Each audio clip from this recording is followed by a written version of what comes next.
일본 집권 자민당 핵심 인사가 방위비 증액을 위해 세금을 올리는 것은 총선거로 민의를 물어야 한다고 밝혔습니다. 기시다 총리가 충분한 공감대 없이 증세를 추진하는 것에 여권 안에서도 반발이 이어지는 가운데 나온 발언이라 주목이 되고 있습니다. 도쿄에서 이경아 특파원이 보도합니다. 일본 정부가 편성한 내년도 예산은 1,105조 원. 11년째 역대 최대 규모인데 방위비 역시 올해보다 26% 늘어난 66조 원으로 가장 많습니다. 일본이 적기지를 공격할 수 있는 반격 능력 보유를 공식화하면서 장거리 미사일 등 전략 무기 확보에 나섰기 때문입니다.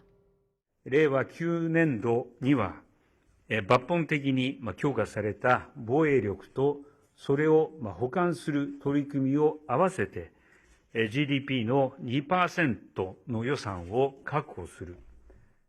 방위비 재원을 위해 정부 지출 중 줄일 것은 줄이고 부족한 부분은 법인세와 담배세 등을 올려 충당할 방침입니다. 하지만 충분한 논의 과정 없이 추진하는 것에 세금을 부담해야 하는 국민뿐 아니라 기업들도 부정적입니다. 社会保障と安全保障というのは国を守り生命を守るためのものであります。ですから通常の財源から持ってくるべきであり、なぜ我々企業に法人税をお願いするか、これはちゃんと説明があるべきだなと。